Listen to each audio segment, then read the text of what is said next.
Assalamualaikum warahmatullahi wabarakatuh. Perkenalkan, nama saya Muhammad Anggara Putra Pratama dengan NRP 22161. Di sini saya akan menjelaskan apa sih simulasi sistem itu sendiri. Mari kita jabarkan. Nah, jadi sistem menurut Blanchard itu sendiri dalam konteks sistem teknik dan manajemen merujuk pada suatu kumpulan elemen yang saling berinteraksi untuk mencapai suatu tujuan tertentu, yang dimana dalam bukunya itu System Engineering and Analysis memberikan kerangka kinerja untuk kita memahami dan menganalisis sistem secara keseluruhan. Nah, jadi pemahaman sistem menurut Blanchard itu sendiri itu memberikan kerangka kerja yang kuat untuk menganalisis dan merancang sistem yang kompleks dengan memahami karakteristik, tipe, dan pendekatan sistem sehingga para stakeholder tertentu dapat membuat keputusan yang lebih baik dan meningkatkan kinerja sistem yang mereka kelola. Jadi seperti itu. Sistem model adalah representasi dari suatu sistem nyata yang digunakan untuk memahami, menganalisis, dan memprediksi perilaku sistem tersebut dengan tujuan untuk kita bisa memahami, menganalisis, merancang, memprediksi, atau mengoptimalkan kinerja sistem tersebut. Nah, jadi pada model sistem juga dapat berbentuk matematis, simulasi, konseptual, grafis, tergantung dari apa yang kita butuhkan dan apa yang kita perlukan. Jadi seperti itu, teman-teman.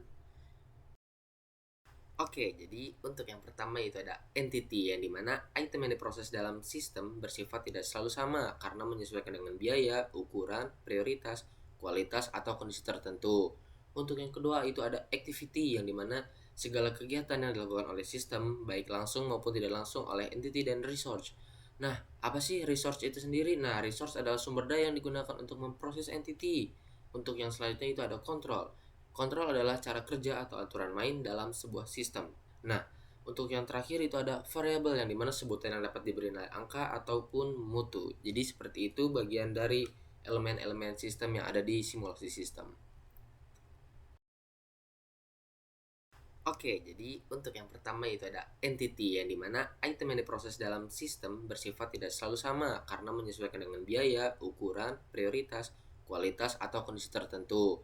Untuk yang kedua itu ada activity, yang dimana segala kegiatan yang dilakukan oleh sistem baik langsung maupun tidak langsung oleh entity dan resource. Nah, apa sih resource itu sendiri? Nah, resource adalah sumber daya yang digunakan untuk memproses entity. Untuk yang selanjutnya itu ada control. Kontrol adalah cara kerja atau aturan main dalam sebuah sistem. Nah, untuk yang terakhir itu ada variable, yang dimana sebutan yang dapat diberi nilai angka ataupun mutu. Jadi seperti itu bagian dari elemen-elemen sistem yang ada di simulasi sistem. Oke, untuk selanjutnya itu ada klasifikasi sistem, yang dimana klasifikasi sistem itu terdapat menjadi dua, itu tipe entity untuk yang pertama, dan yang kedua itu kondisi entity tersebut. Yang terdapat pada tipe entity itu dibagi menjadi tiga, yaitu discrete event system, continuous event system, dan combined event model. Untuk yang kedua itu ada kondisi terminating dan non terminating. Untuk selanjutnya itu kita memasuki klasifikasi model. Klasifikasi model merupakan representasi dari suatu sistem. Nah, ada berapa sih klasifikasi pada model tersebut? Yang pertama itu ada berdasarkan struktur, fungsi, acuan waktu, tingkat ketidakpastian, derajat kuantifikasi, derajat generalisasi, acuan dimensi, dan acuan lingkungan. Nah, oke, jadi untuk selanjutnya itu ada teori antrian. Apa sih teori antrian itu sendiri? Nah, teori antrian merupakan studi matematika dari antrean atau kejadian garis tunggu, waiting lines, yaitu suatu garis tunggu dari pelanggan yang memerlukan layanan dari sistem yang ada. Komponen dasarnya adalah yang pertama itu kedatangan, dan yang kedua itu ada pelayanan. Apa sih kedatangan dan pelayanan? Oke, akan kita bahas. Untuk yang pertama yaitu kedatangan. Pada kedatangan ini bisa berupa orang, barang, ataupun yang bisa menyangkut dengan kedatangan. Proses ini disebut dengan input, yang dimana pada kedatangan ini terdapat dari tiga perilaku antrean, yaitu bulking, reneging, dan yang terakhir itu jockeying. Apa sih bulking, reneging, jockeying itu? Oke, bulking merupakan orang yang pergi ketika melihat panjangnya suatu antrean. Reneging yaitu orang yang keluar sebelum dilayani. Jockeying, orang yang berpindah-pindah antrean. Untuk yang selanjutnya itu ada pelayanan. Apa sih pelayanan? Pelayanan itu sendiri adalah suatu mekanisme pelayanan yang dimana di dalamnya bisa terdapat satu atau lebih pelayanan. Nah, adapun tiga aspek yang harus diperhatikan dalam mekanisme pelayanan, yaitu yang pertama, tersedianya pelayanan, karena pelayanan tidak terlalu tersedia untuk setiap saat. Untuk yang kedua itu kapasitas pelayanan, yang dimana kapasitas pelayanan ini diukur berdasarkan jumlah pelanggan yang dapat dilayani secara bersamaan. Untuk yang untuk yang terakhir yaitu lamanya pelayanan. Lamanya pelayanan ini waktu yang dibutuhkan untuk melayani seorang pelanggan. Nah, jadi untuk selanjutnya kita akan memasuki prioritas pelayanan antrian yang dimana menurut Christopher, prioritas pelayanan antrian itu ada 4 bentuk prioritas pelayanan pada antrian yang biasa digunakan, yaitu untuk yang pertama first come first service, yaitu yang pertama kali datang, yang pertama kali dilayani. Jadi eh, pengunjung atau pelanggan yang pertama kali datang itu yang pertama kali dilayani oleh pelayan atau kasir. Untuk yang kedua yaitu last come first service. Yang terakhir datang itu yang pertama kali dilayani. Contohnya barang yang datang pada gudang di suatu hari atau suatu waktu tertentu, yang terakhir dikeluarkan itu yang pertama kali dilayani. Untuk yang ketiga yaitu shortest processing time, yaitu yang butuh pelayanan lebih cepat itu yang didahulukan. Jadi menyesuaikan dengan kondisi, jika suatu pelanggan atau customer tersebut membutuhkan pelayanan lebih cepat maka itu yang didahulukan. Untuk yang keempat yaitu longest processing time, yang kebutuhan pelayanan lebih rumit itu yang lebih dulu. Jadi balik lagi seperti yang nomor 3 tersebut, yang nomor 3 tadi gitu ya, yang memiliki kebutuhan pelayanan lebih rumit atau hal-hal yang menyangkut kerumitan yang ada di sebuah layanan itu yang didahulukan terlebih dahulu. Jadi seperti itu.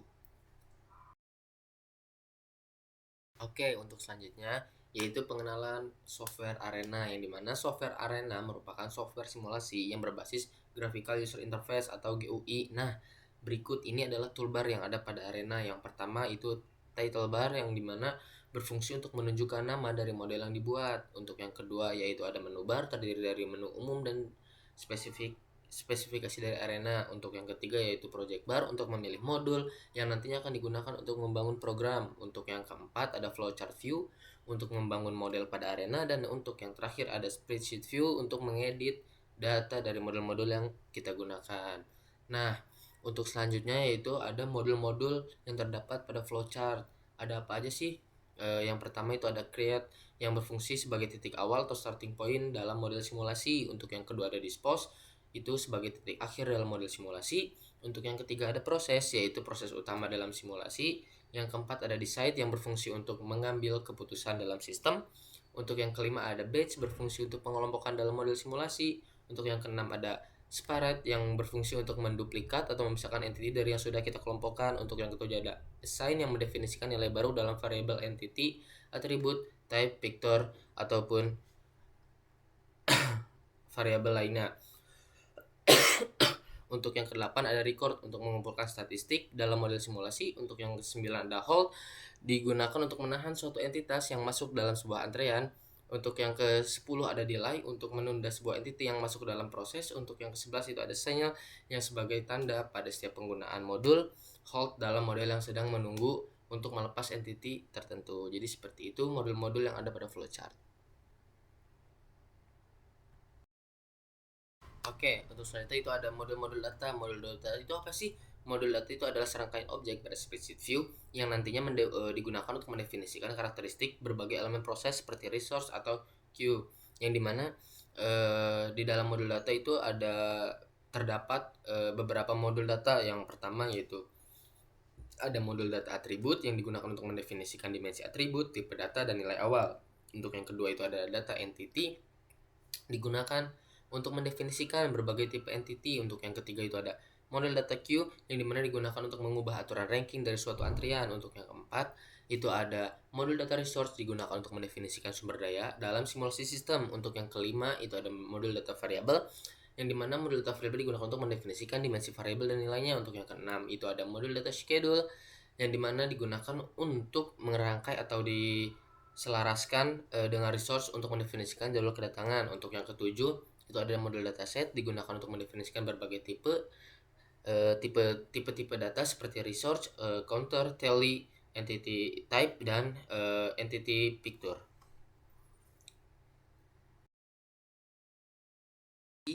Seperti itu pemaparan mengenai simulasi sistem yang bisa saya sampaikan. Kurang dan lebihnya bisa jadi masukan ataupun saran yang bisa saya coba kembangkan. Sekian, terima kasih. Wassalamualaikum warahmatullahi wabarakatuh.